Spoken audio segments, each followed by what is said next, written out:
welcome back. I'm Michael Sandler, your host on Inspire Nation. If you've ever wanted to use your superpowers to engage, persuade, and change your life, then do we have the Storyworthy show for you.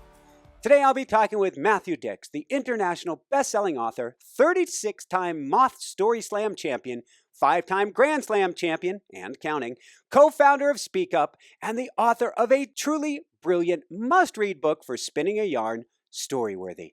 And that's just what I want to talk with him about today, about how to engage, teach, persuade, and change your life through the power of storytelling. That, plus we'll talk about zombie brothers, blind dinosaurs, sleeping with goats, elephants and backpacks, gotcha, McDonald's and strippers, kibbles and bits, Olympic pea-throwing champions, and what in the world satin boxers, Kylie and Main Street has to do with anything. So, welcome to the show, Matt. Are you ready to shine? I am. It is apparent that you have read my book. I really appreciate that. That is wonderful. I have read it and I love it. So please forgive me before we dive right into things, if you don't mind me asking, what was the click that changed your life at McDonald's? Oh gosh. Well, I was working at McDonald's when I was 22 years old. I was closing the restaurant that night. The store was closed at the time. I was at the safe. I was counting money, and I heard a crash. I knew what the crash was. The police had come a few days before and told us about the robberies that were taking place in town.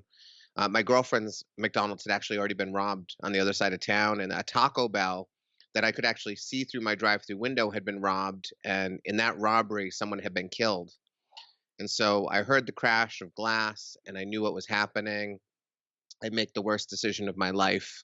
I take the bag of money that I have, that deposit bag that I'm preparing for the evening, and I drop it down the slot in the back of the safe, a slot that will put the money in a compartment that I can't access, one of those manager does not have key places.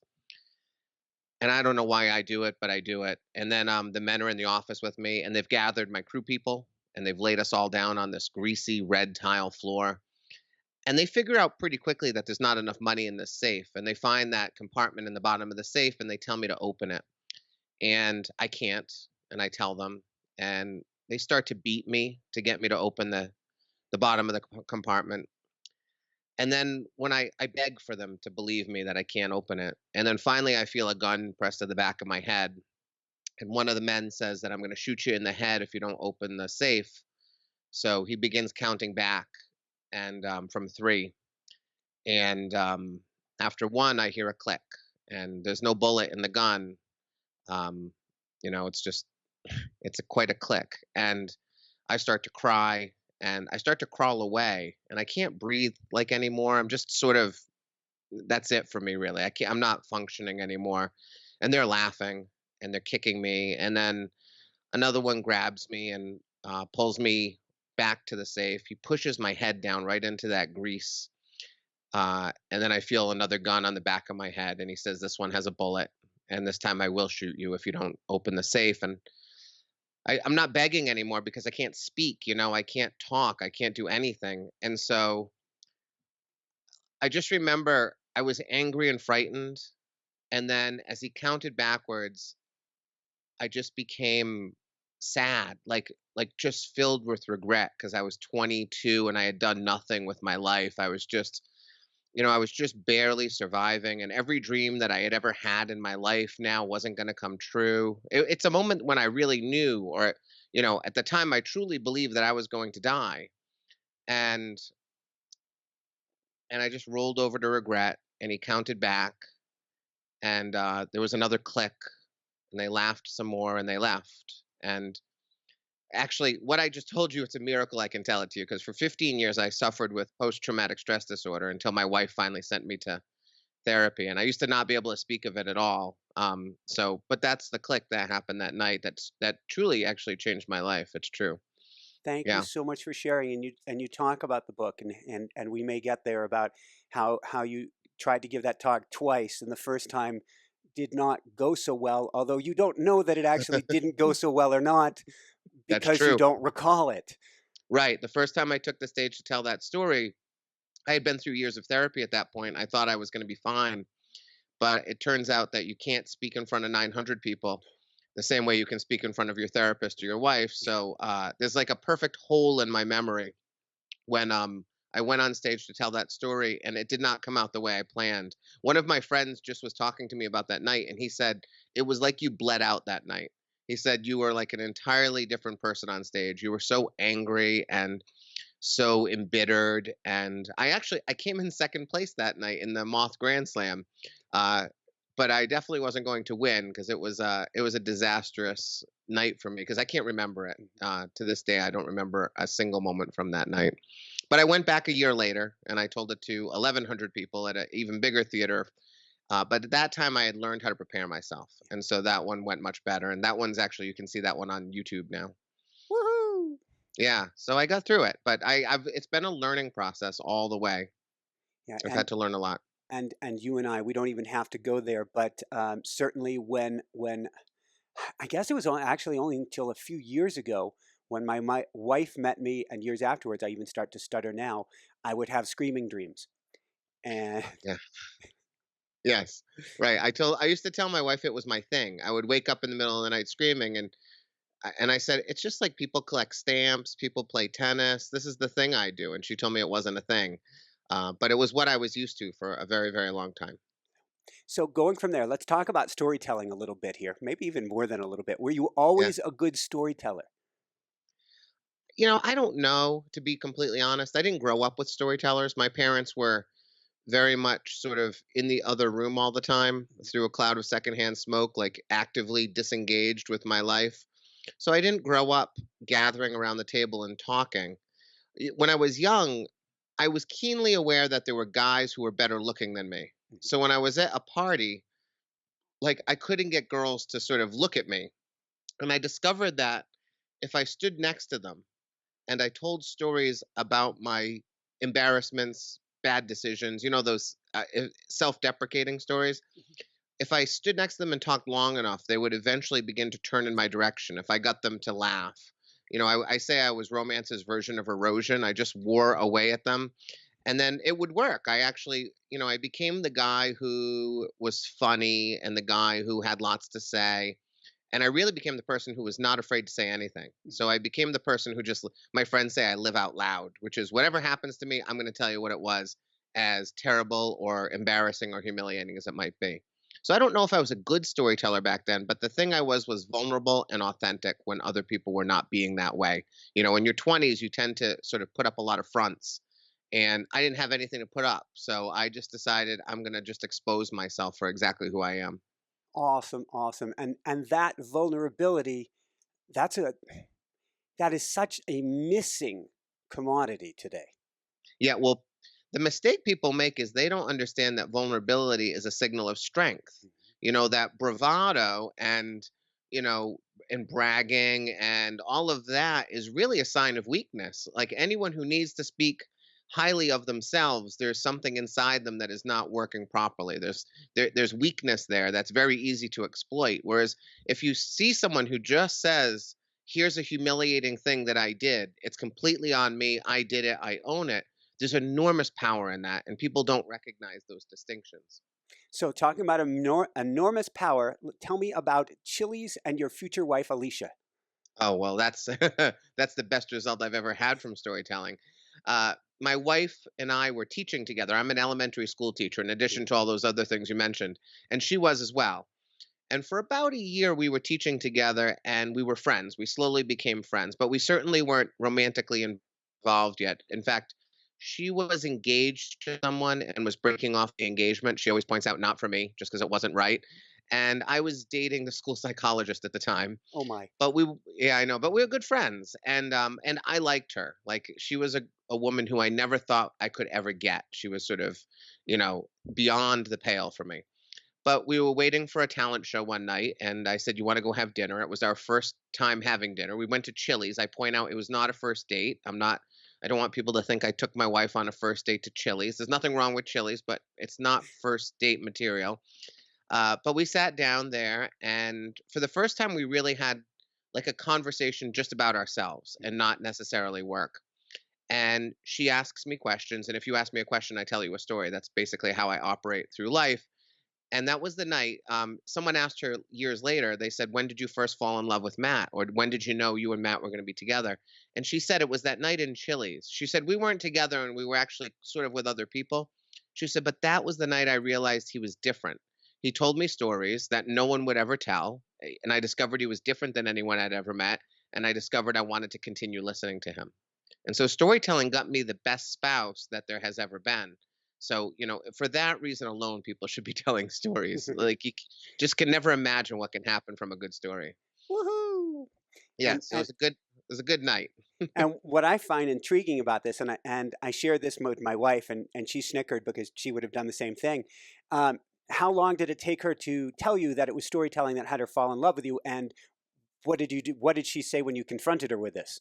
Yeah, it was a while later. It wasn't until that person asked in my presence. Had I not been there, I might still not know it today. And when she told me, I said something like, "You should have told me that a long time ago. It would have fit perfectly into like my narrative, my brand, It would have been something I could have been telling audiences for years." And I remember she said something like, "I'm not in the business of like perfecting your personal narrative." She wasn't really interested in honing my life story in that way for me. So she wasn't as enthusiastic about it as I was. So, how did you go from there? This is before you knew that she fell in love with you for stories. How did you end up at a Moth StorySLAM one-off? Oh, so the Moth, it's a large storytelling organization, the best one in the world, frankly. They produce a podcast, and I started listening to the podcast, as did my friends. And my friends told me I should go to a Moth Story Slam in New York City and perform, compete, because they said I've had the worst life of anyone they know, which is Oh, not a terribly nice thing to say and not true. But I've had one of those unusual lives. Twice I have stopped breathing and my heart has stopped beating, and I've been brought back to life thanks to the noble efforts of paramedics. I was homeless for a period in my life. I was my robbery. I was arrested and tried for a crime I didn't commit, and that's like the tip of the iceberg of nonsense that has been my life. So my friend said, "Go tell those stories at the Moth." And I said, "Yes." I said, "That sounds great." But truly, I had no real intention of doing so. I was sort of terrified. I envisioned New York Moth Slams as like filled with like man bun hipsters with side eye who would hate everything I had to say. But my friends would not let up. They continued to tell me to go, and it became one of those things where I said I was going to do something, so I had to do it. So I told my wife, "We're going to go to the Moth. I'm going to tell one story, never do it again. We're just going to knock this off. We're going to check it off, and I'm going to move on with my life." So we did. We went in July of 2011, not that long ago. And I put my name in the hat, which is really a bag. There was about 20 names that night in the bag, and they only have time for 10. So I had a 50-50 chance of telling a story that night. I prayed that he would not pick my name. I figured if I do this, my friends will believe that I tried and maybe leave me alone. And I got through 9 names, and I was safe, and I was already sort of mentally on the highway heading home when they drew my name 10th. And I couldn't believe it. And I didn't move actually at first. I was sitting there at a little table with my wife, and I just stayed still because it occurred to me that if I don't move or say anything, they don't know me. They'll just move on to another person. But my wife, she's a terrible human being, and she kicked me in the ankle, and she said, "That's your name. You need to go tell your story." And I said, "I don't want to." And she said, "You need to go." And so I told a story that night, and I won the slam. So I'm the jerk who won the first slam he competed in, and that was the start of everything that's come since then. she Yeah. knew. She knew when you told her it was going to be a one and only. She knew, didn't she? I don't know. I would be curious to think what she said. What she says often is Matt gets things in his head that he's going to do, and then you basically can't stop him. Mhm. And that's probably true. Although, if she hadn't been there, I really think I would have sat still and not said anything because I was just so afraid until the moment I began speaking into the microphone. The moment I stood on that stage and said the first word, I was at total peace with myself, and I felt like this is where I belong. But up until that moment, I was really afraid. Beautiful. Well, not beautiful about the fear part, but finding that this is where you belong. So, talking about storytelling, Do we need to fly through a windshield, have a gun to our head, or be homeless in order to be a great storyteller? Yeah, no, that's the thing my friends got wrong. In fact, those are the hardest stories to tell, and I often don't think they're the best stories. Mhm. The best stories are about tiny moments in our lives, little things that happen to us all the time that we fail to recognize. Mhm. And then if we do happen to see them, we note them for a moment and then we throw them away like trash and we let them go. And I believe that. I believe that everyone has story worthy moments all the time that they either don't see, or if they're lucky enough to catch a glimpse of and recognize it for an important moment, they only hold on to it for a brief period of time. And if you just think back on your life, that is the story of most people's lives. You know, most people, however old you are, if you look back on your life, it just feels like it went by so fast. It didn't. You just took all the memories which should have accumulated that would have formed your life and you just tossed them away. And now you're left feeling like your life passed before your eyes and it really didn't. There are some amazing tools we're going to talk about very shortly on how we can bookmark our lives, put them in even an Excel spreadsheet. Before we get there, if you have no desire to get on stage and bare your soul, why learn to be a storyteller? Oh, the stage is the last reason to learn to become a storyteller, to be honest with you. It's a lovely place to be if you like it, but I haven't met a person who can't use storytelling to help them in their lives. You know, I work with grandparents who can't get their grandchildren to listen to them.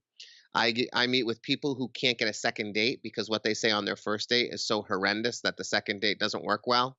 I meet people who are going to meet their in-laws for the first time or their possibly future in-laws, and they want to make a good first impression. I work with attorneys who are in front of courtrooms and salespeople who are in front of customers.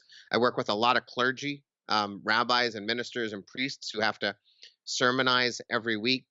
I just meet with a lot of people who want to challenge themselves. My favorite one is I met a woman once who came and she said, I work in a big insurance company Mhm. and we go to lunch all the time. And in the cafeteria, I just don't have any friends. I sit at the table, but I kind of can't get a word in edgewise and I don't know what to say.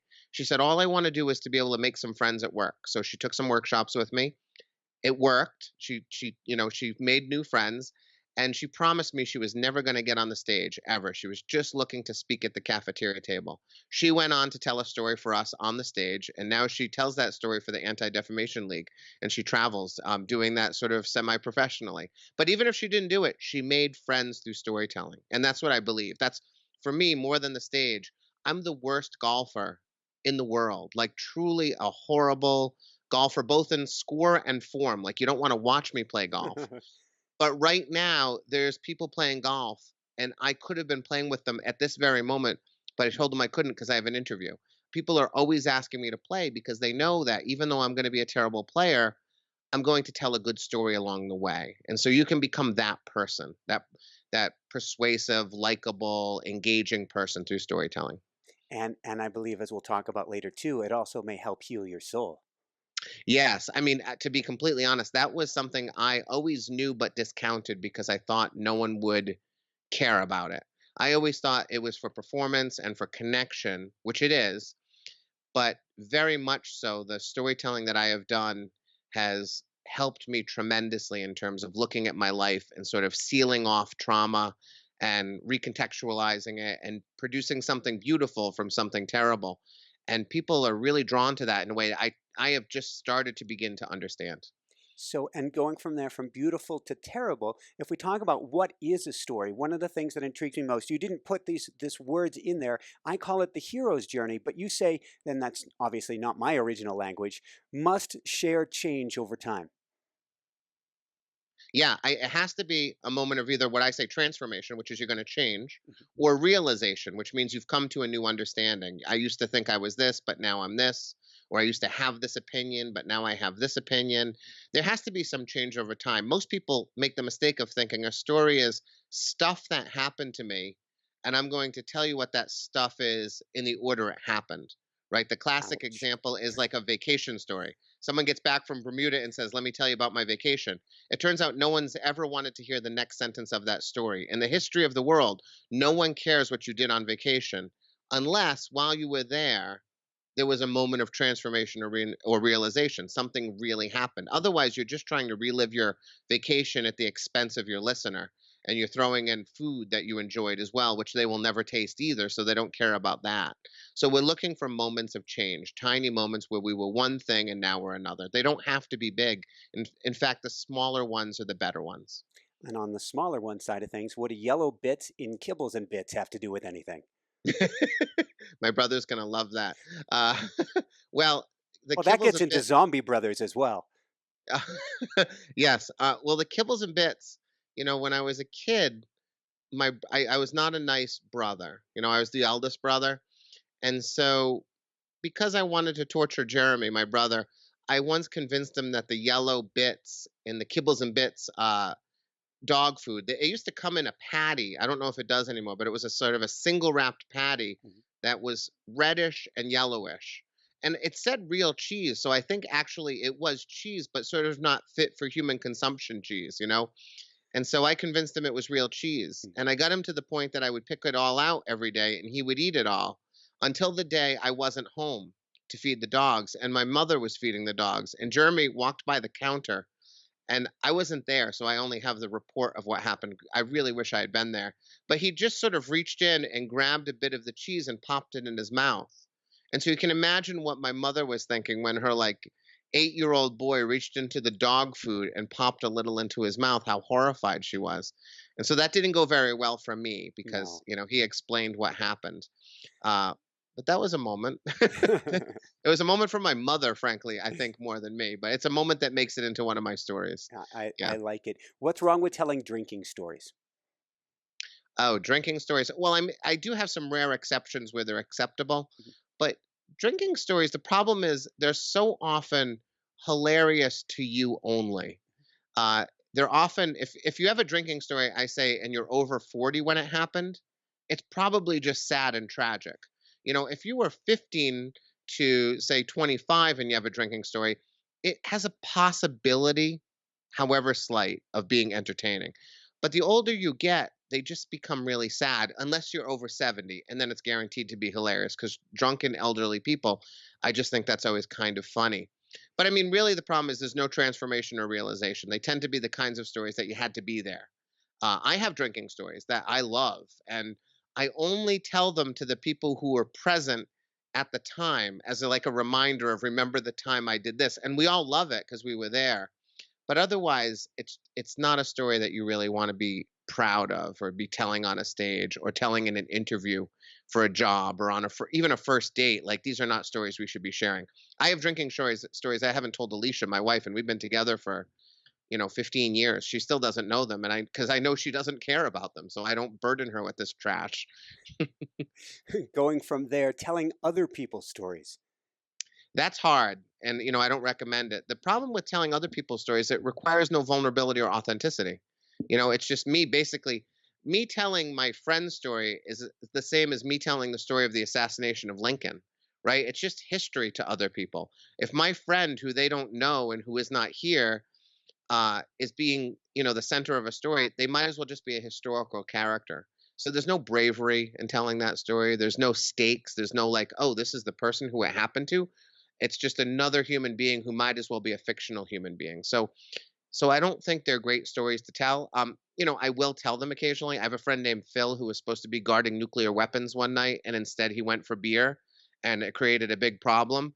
Like I love telling that story because it involves beer and nuclear weapons, but it's not the kind of story that I'm going to tell to connect to someone, to reach out and open my heart. It's really going to be the kind of story that we're all laughing about something. I will continue the laughter, but I won't expect people to feel anything different about me through the telling of that story. It's just going to be an amusing anecdote. Unless you can pull yourself into the story like your roommate who had an aha moment in the rain and came in and started kissing all the guys. Right, exactly. So you can sometimes find your own sort of angle into a story. So my roommate, he's my best friend to this day. His name's Benji. He used to hold grudges like no one I've ever seen before. If you slight him in any way, you get on a literal list, like on a piece of paper. And I think it's because he was an only child, Mhm. so like he didn't have to suffer the indignities of like sibling rivalry. So he didn't have to like constantly apologize to your brother for like feeding kibbles and bits, that kind of thing. And so I loved him, but I worried that we weren't going to be able to be friends for long because I just couldn't stand being around that negativity. And it all came to a head one night, and he got really angry, and he ran out into the rain, which was astounding because first he didn't run back then. Today he runs marathons actually, but back then he had never run, an inch in his life. And he's also terrified of water. He can't swim. When we go out in the rain, he has to have a hat with a brim on because he can't let the water fall on his face. But he just ran out into this pouring rain, and when he came back, he had changed. It was a really big deal for him because he had somehow decided he was going to let everything go and be a more forgiving person. It was a really important moment in his life. But it was also important for me because it was the moment I realized I could hold on to this friend for the rest of my life. And so if you can find an angle into it of your own, that works. I don't have an angle into Phil's nuclear weapons in Wyoming and beer story. There's nothing there for me other than amusement. But I often can, if I'm present at someone else's moment, it often influences me in some way, and then I can tell that story. Excellent. What is a dinner test? Oh, the dinner test is the idea. It applies mostly to the stage, which is the idea that if I'm on stage telling a story, that story should be a cousin, a closely related cousin to the story that I would tell you if I'm having dinner with you as well. Mhm. So that means in storytelling on stage, if you start, for example, with a sound, if my story begins, boom, I ran outside, that's weird because if you and I were having dinner and you said, How'd it go today, Matt? What was your afternoon like? And I said, boom, I ran outside, you would never have dinner with me anymore. That's just weird. Unattributed dialogue is the same way. People begin stories with, Mom, I'm home. But again, we don't really begin stories at the dinner table like that. It also means that we don't gesticulate on stage. So if like climbing up the stairs, we're not climbing up the stairs and opening doors. We're not sort of motioning through our stories because that would be weird. So the dinner test is just the idea that am I on stage telling something that is fairly similar to the same story I would tell you if it was just me and you having dinner? And if it's that, then it can be real and authentic and vulnerable as opposed to performative and unrealistic and silly. Beautiful. So let's go from the dinner table and let's go to Olympic pea throwing champions and homework for life. Okay. So homework for life. It's very important. I guess I'll start with the peas. So I've got a son named Charlie. At the time he was 2 or 3, and I've got a daughter named Clara, and at the time she was 5 or 6. Charlie didn't eat when he was 2 or 3. He really doesn't eat today, to be honest with you. He barely eats. I don't know how he survives. He's in the third percentile in height and weight, so it explains a lot. He's just disinterested in food. But when he was 2 or 3, he just threw his food all the time, constantly. And so there was a night we were at the table, the four of us, my wife and my kids and I. I was at the table, and Charlie was throwing chicken nuggets that night. It was meat. It was hitting the floor, and I had a dog at the time who wouldn't eat table scraps. So even she wasn't helping the situation. There was just food everywhere. I was losing my mind. I told Alicia, I said, I can't do this anymore. What are we going to do about Charlie and the food? And she said, I'm seeing the pediatrician tomorrow anyway, so I'll ask the pediatrician for advice. I said, great. Let's expert solving my problems is my favorite thing in the world. So the next night we're at the table and it's peas. And Charlie is an Olympic pea throwing champion. He can throw them everywhere. And that night they're spread. Like I'm at the table I'm sitting at right now with you, and they're all over the kitchen everywhere. I can't believe how he can spread them so, equal distant from each other. It's incredible. And I'm losing my mind. And so I ask Alicia, what did the pediatrician say? And Alicia took a deep breath and she put her fork down. I can see her as clear as day. She right across the table. And then she says, when the pediatrician said, when Charlie throws food, we have to take all the food away. And she says, I know that's going to be really hard for you. And I'm surprised she says that because I'm an elementary school teacher for 20 years. I'm excellent at punishing kids. It's one of my specialties. Like, I'm very good at making children suffer for their bad behavior, including my own children. And so I asked her, why do you say that? And she says, because I know when you were hungry, I know when you were a boy, you were hungry all the time. And that was true. I grew up hungry all the time. But I had never told her that. I had never told a single human being in the world that I was hungry as a boy. It turns out that when you're a kid and you're hungry, for whatever reason, hunger is your shame. It's an embarrassment. And so even when people offer you food as a kid, you always say no because you pretend to be full because you know you can never reciprocate. You're never going to have food to offer someone else, so you can never take theirs. I had never spoken those words before, but she had spent enough time with me to figure it out. She had heard my stories and just seen the way I was, and she realized this guy was hungry when he was a kid. Mm.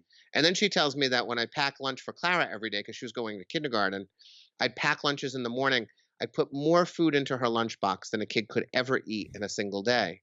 And then she would come down the stairs after I left for work and unpack the lunchbox. And she had never wanted to tell me this because she wanted me to know that I could send my daughter to school with more than enough food.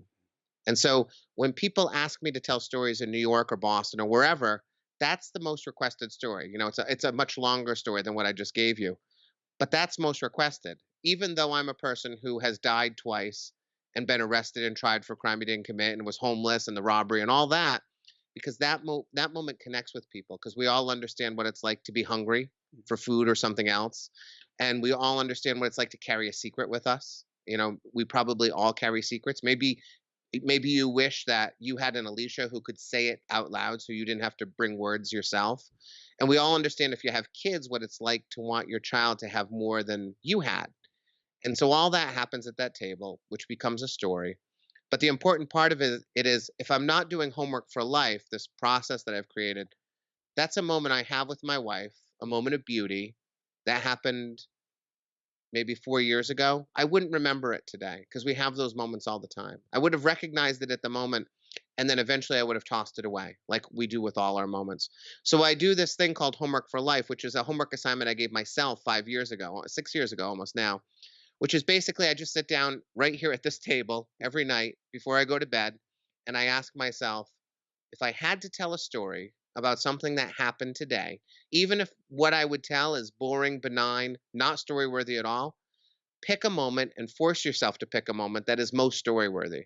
And I write it down. I don't write the whole story down because I don't believe in large processes. I don't believe in making things onerous and lengthy. And so I use Excel, a spreadsheet.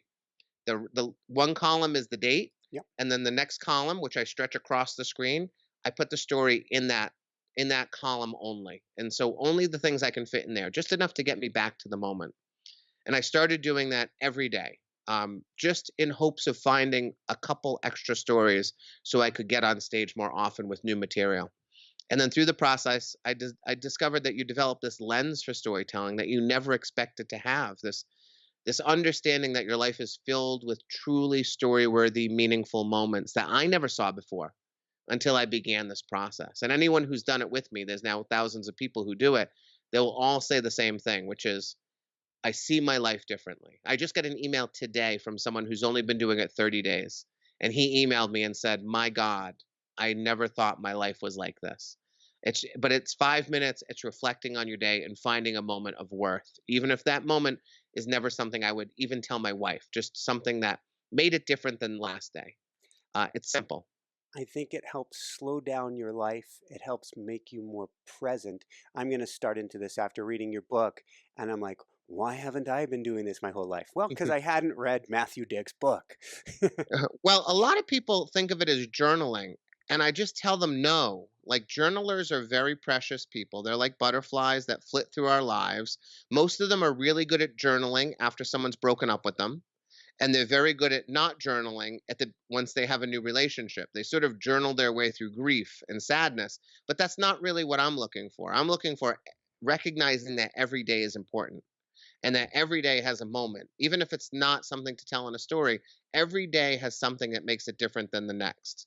And that's what we're looking for. And to make it short and repeatable, which I think often doesn't happen. I have a lot of journals in my file cabinet of journaling that I've done over the years, but it's inconsistent and it's not targeted in any way. And so this I think helps a great deal. So if we talk about journaling, then you have an exercise it's similar in a sense to journaling. It's very free form exercise that helps you pull out a story, the crash and burn exercise. Yeah. Essentially what it is a stream of consciousness writing. Mhm. But again, stream of consciousness has existed a long time and I used to do it in a certain way. What I've done is I've developed some strategies to make it highly effective. The best thing is when you do slash and burn, which is essentially you're going to write whatever comes to your head.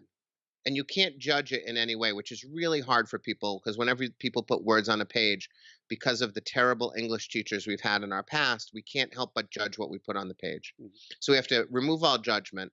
And then as we write, as soon as some random new strange idea appears in our head, we must latch on to the random new strangeness because that is often where there's hidden, like hidden meaning and hidden stories that we don't quite know yet. So often what happens is people begin a stream of consciousness and they will stay on the same topic for the entire time. Slash and burn encourages you to get on a topic and then as quickly as possible get off that topic as soon as another idea pops into your mind. And if you can do that and reserve judgment, something just cracks open in you and memories that you can't remember will suddenly pop out and ideas that you didn't realize you had will suddenly emerge. It's wonderful. Awesome. And there's another exercise that I really liked for having ideas or memories pop up that you never thought would even exist, or they were just gone from your memory. First, last, best, worth. Yeah, worst. Thank Yes. you. So my brother's name is Jeremy, and after my mother passes away in 2007, and we're at the funeral together, and we're at the wake, and then he disappears for 5 years. He goes away, and reasons that I've since discovered that he really would rather me not talk about, but for good reasons. It turns out he disappears. He quits his job. He moves. He changes his phone number, and I can't find him. And in today's world, when you can't find your brother, it's kind of odd, with all of the ways we can reach out to people. And so the first year I was like, well, he's done this before. He's sort of like, moved around, gone off the grid a little bit. It's probably nothing. But as the years went on, I I just started to get a very unsettled feeling that he wasn't around anymore. He goes to Civil War battlefields on his vacations all the time by himself to take photos. And I just started to think like he went somewhere on his own and something happened. And he probably didn't have any idea on him and nobody knows who he is. And I eventually came to resign myself to the fact that my brother was probably dead. Uh, we really hunted hard for him and we could not find him. And people would find, my in-laws would say like, "What's going on with your brother?" And I remember the day I told my mother-in-law, I said, "I think he's probably dead." And so in my heart, I just decided that it was best to think he dead rather than worry and hope. And then one night I was at the 92nd Street Y in New York getting ready to tell a story about my brother. And I was sitting in the lounge eating a bagel with my father-in-law and a friend, and I felt a tap on my shoulder, and I turned around and it was my brother. He said, "Don't I know you?" And I thought, "Yes, I do know you." And he had sort of come out of hiding, not really because he wanted to. Actually, a woman who had read one of my novels, my first novel, had gone online to sort of learn a little bit about me, and she had found a blog post that I wrote about how I had come to this decision that my brother was probably not alive, and she knew Jeremy. She said, "He is alive. Um, I know him." And so she got in touch with him, and in those 5 years, a lot of things had happened. I had published my first book. Clara had been born, so I had my first child. I had started telling stories on stages. Like my whole life had changed in 5 years, and he wasn't aware of any of it. And so she had forced him to come to the show because she said, "I know he's performing in New York on this night. Come to the show and see him." And so he appeared about 10 minutes before I had to take the stage, which was a little awkward, I have to be honest with you. But yeah, he reappeared. And it's been great since. We had dinner about a month after that, and he met his niece for the first time. Oh, cool. Yeah, it was really nice. And he's been in my life ever since. What was it like going onto stage 10 minutes after finding, in a sense, your long lost brother?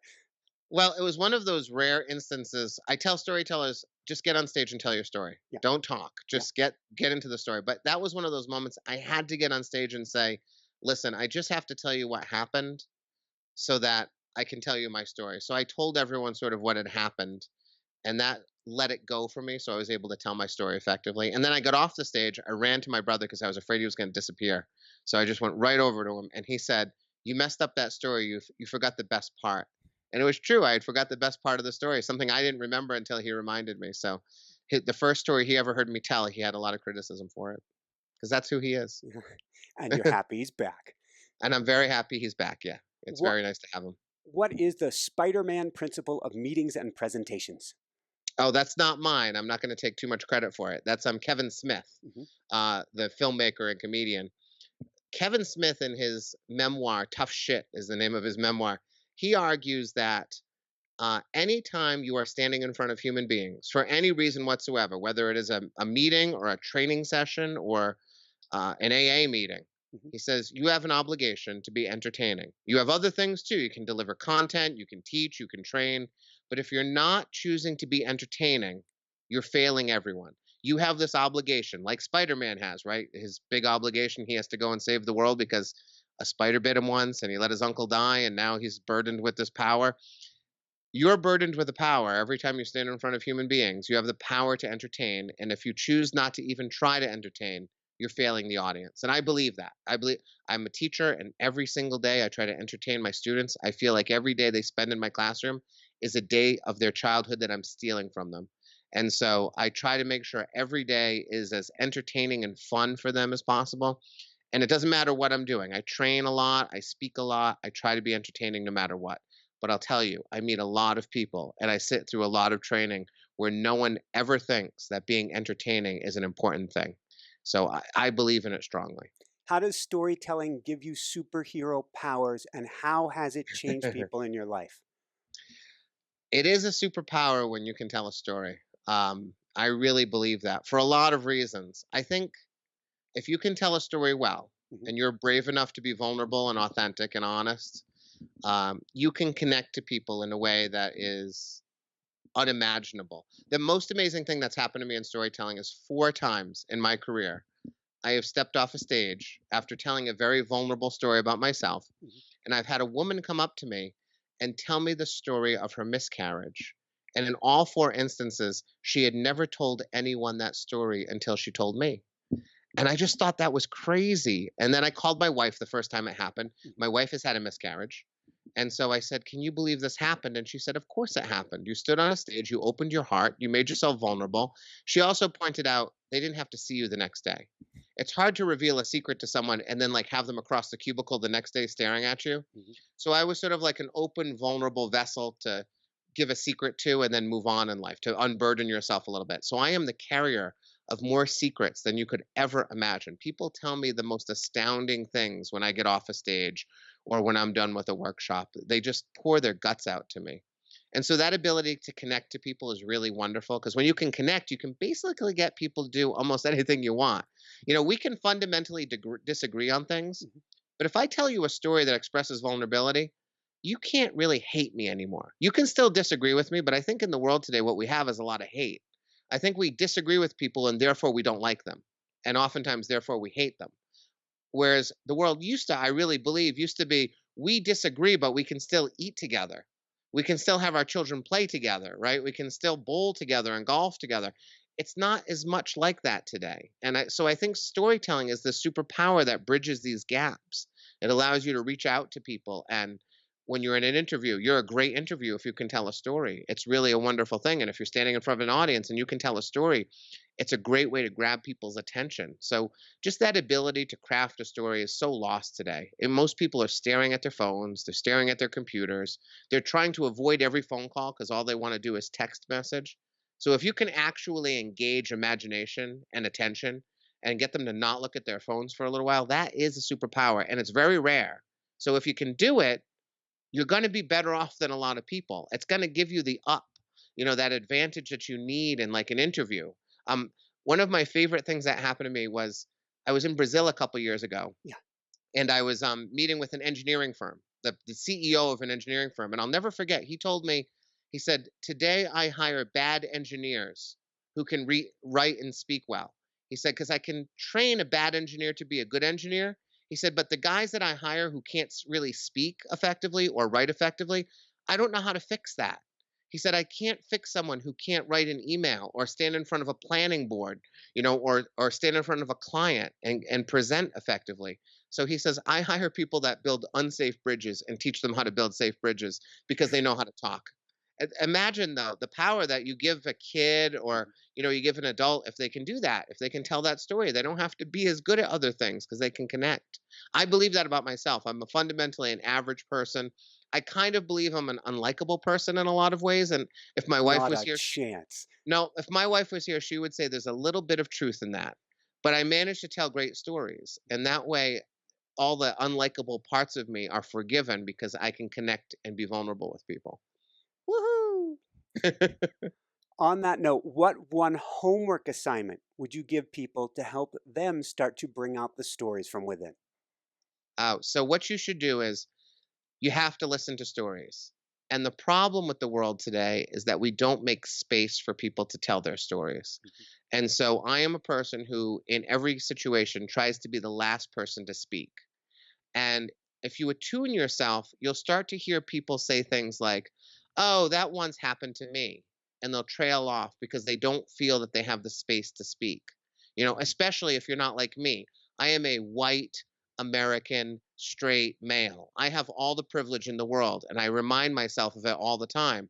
And so I am constantly trying to make space for other people to tell their stories simply by saying, "Really? That happened to you once? Tell me the story." I say, "Tell me your story" all the time. And what happens is when you start hearing stories, your mind will be triggered for your own stories. You'll suddenly have ideas for stories. That's the most important thing. More important than learning to tell an effective story is to actually have stories to tell. I would rather hear the right story told poorly than the wrong story told well. So make yourself someone who has an enormous amount of stories to tell and then begin learn to, crafting them is great, but just have stuff to say. And the best way to do that is to just be a good listener. Open up space for other people to tell stories.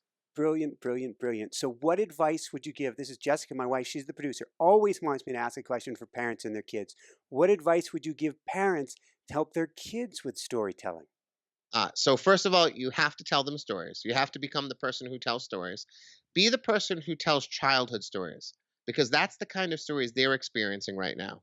If they hear a story about your childhood, they're going to connect to that story more effectively and be willing to tell a story as well. You can also really start to help them hone their stories a little bit. So when my daughter wants to tell a story about something that happened, she says, "Daddy, guess what happened today?" I'll say, "What happened?" And when she gets to the end, I'll try to summarize a 5-second moment for her. I'll say, "Oh, so what you're telling me is Cool. that, the girl you didn't know at the beginning of the day is now a girl who's going to be your friend. Isn't that great?" So I just try to give the stories that they tell context and make them understand how those stories could work. But again, being a listener. If a kid has a story to tell and you're stirring the spaghetti, you should stop stirring the spaghetti. Your child should know Thank you. that the story comes before be the parent who burns the food for the sake of the story. Can you imagine the power that a kid will feel when mom burned hamburger so I could finish my story? It's worth it. It is worth the $3.69 of meat to let your kid know that their voice is a valuable thing that needs to be heard. Woohoo! On that note, what brings you the greatest happiness, or what I call the woohoo factor? What brings me the greatest happiness? Yeah. Oh boy. Fortunately for me, I have to be honest, many, many things bring me great happiness. Um, the perfect approach shot on the golf course really makes me happy if I landed on the green. I guess the moment that makes me the happiest is I have moments with my kids Mhm. when they say things to me that are exceptionally profound. I've had a few just over the last couple days, actually, a couple really profound, beautiful moments with my kids. And when I'm able to see them and recognize them and then record them, either I write them on my blog or I craft them into a story, stuff that my kids will have someday so that they're not going to remember these moments, these things that they said that were so profound and meaningful and deeply emotional. They're going to be able to go back and see that moment, through my eyes. I think that's wonderful. So I love it when I'm with my kids and they do something incredible that I'm able to then tell as a story, either in the written form or orally. Forgive me for asking. You've given such a good hook here. Can you share one of those with us? Sure. I brought my daughter last night to her first New England Patriots game. It was a preseason game, so not a lot of stakes involved, not a lot of opposing fans, not a lot of alcoholic stupors. It's a good opportunity to bring a kid to a football game.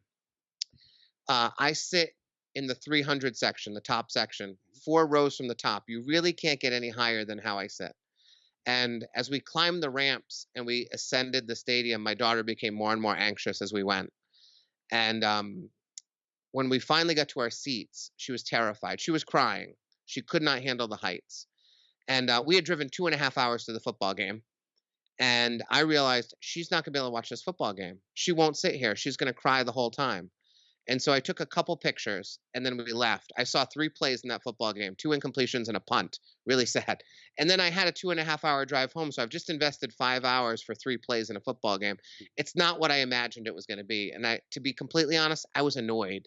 Like I was ready to talk to her about how she needed to be more courageous and how she needed to take chances and how there's thousands of people sitting here. You should not be afraid. And even if you are afraid, that's part of being brave is to be afraid and to overcome it. All of those thoughts were in my mind. I was angry with her, legitimately angry at my 9-year-old daughter.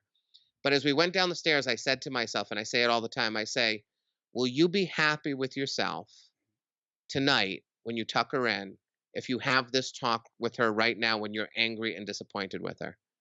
And I said, no, you're not going to be happy if you do it now. She's not in the right frame. I'm not in the right frame. So I said, I'm not going to talk to her about it right now. So instead, when we hit the parking lot, I told her, I love you, Clara. And she pulled me to a stop and she held my hand and she hugged me and said, I love you too, Daddy. And then as we were leaving the stadium, it was that moment when the sun is just about to disappear on the horizon, the gloaming. That's what she said, look at the sun, Daddy. She said it's yellow and orange and red. And she said, I think I can see green. And you can. Like there's a The green moment when you can see, flash. yeah. And we saw it. And I said, Clara, this is called the gloaming. It's the moment right before the sun disappears. And she pulled me to a stop again in the parking lot and she said, I want to watch the gloaming. And so we stood and we watched the gloaming. And it turns out that 3 plays in a stadium in a preseason game, none of it mattered. And I'll never forget standing in the gloaming with my daughter and watching that moment. And I was so happy with myself for making that good decision to not open my stupid mouth and start complaining about her inability to sit, 3,000 feet in the air and watch tiny men on a football field hurt each other, right? So that's a moment I'm sure when she's 20, she won't remember standing in a parking lot and looking at the gloaming with me. And she won't know how going down those stairs, how angry I was with her. And I'll never tell her that. But it's a moment I'll never forget. And it turns out I thought my night was going to be a disappointment. And it turned out to be better than I ever expected it to be. And again, it's a moment that's beautiful that if you're not doing homework for life and you're not attuned to these things, you have a moment and 3 months from now, you've tossed it away like trash because your life gets full of all of the things that fill our lives that create, disturbance and destruction and distraction, all of these things that don't allow us to capture these moments meaningfully. So the first thing I did this morning on my blog, I wrote that story down. And when I finished, I said to myself, I could probably tell this on a stage too. I think this is good for the stage. And so I'll probably tell it on a stage too, but I've got it captured forever. It was a homework for life moment that I stretched out because I knew it was something I never wanted to forget. I have those moments all the time with my kids. And I have all those moments all the time with colleagues and with my wife and with my friends. They happen all the time. Woohoo! I'm cheering and crying at the same time. That's why it's going to be a good story. I know I can get people to cry over the fact I'm standing with my daughter in the gloaming. Yeah. Yeah. So, on that note, where can people go to find your beautiful, beautiful book, Storyworthy, and to find out more? Thank you. They can find the book wherever books are sold, and if it's not there, you should tell the bookseller to buy 10 copies for the store. I mean, you can go to the online places like Amazon to find them. You can find me at matthewdix.com. My wife and I actually just started a podcast on storytelling. We've been going for about 3 months now, where we produce a show here in Connecticut. We put people on stages and teach them how to tell stories, and we've been recording those shows for 5 years. So each week we take one of those stories that's been told on a stage and we play it on our podcast, and then we critique it. We talk about what's going really well in that story and what's not going so well. And we talk about homework for life every week. I pull an item off my homework for life and talk about how it could have been a story, like what I just did with you in the gloaming. So it's a great way to learn about storytelling in a very crafty, strategy filled way. So they could go to that too. The podcast is called Speak Up Storytelling. And so you can learn about storytelling there or through my book, or just go to my website and you'll find lots of stuff there. So it's if you didn't catch that, it's MatthewDix.com. If you didn't catch MatthewDix.com, come on over to InspireNationShow.com. We'll get you over to MatthewDix.com, and I want to get you a huge audience. So I'm going to recommend everybody go and listen to Speak Up Storytelling podcast as well. Thank you very much. I really appreciate it. Yeah. Thank you so much, Matt. This has been phenomenal. Any last words of wisdom you want to share with people? I just think that people should be telling stories. And I really believe that if people can start to understand that vulnerability is strength and that the ability to be authentic and honest with people will be something that will be prized and honored and respected. I just don't think that is a thought that many people have today. I think they put curtains in front of them and shields. And if we can take those things down and just speak our truth, we'll get closer to people and they will believe in us and respect us more than most people imagine. So tell your stories and tell the real, vulnerable, honest stories from your life. Woohoo! Thank you so much, Matt. The book, the interview, I want to go back and reread this again. There's so much good stuff in here. I love what you're doing, and there's a term I use, and it's going to be a whole series of future books of being an open-hearted warrior. And that is stepping forward into your strength through your vulnerability. Yeah. You are that. Oh, thank you very much. Thank you. I really appreciate that.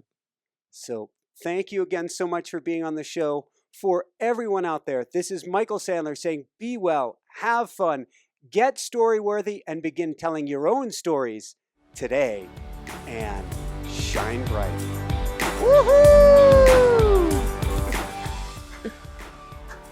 Thank you so much. Thank you. You are wonderful, I have to tell you. Like, the knowledge that you have about the book is fantastic, and your enthusiasm. You are absolutely 100% the most enthusiastic interviewer I've had so far, so it's really been wonderful. Thanks so much for watching. If you enjoyed it, be sure to like below. Also, leave your comments. Have some real fun with it. Subscribe to our channel where you're going to get more great videos, more interviews coming up. And check out our website, inspirenationshow.com. That's where you'll find tips, blogs, information, videos you won't find anywhere else, and useful and helpful resources to really help you kickstart your life and to shine bright. Thanks so much again. Thank you for your support. Like, comment, subscribe. See the website. Thanks so much and have fun. Of course, shine bright. Woohoo!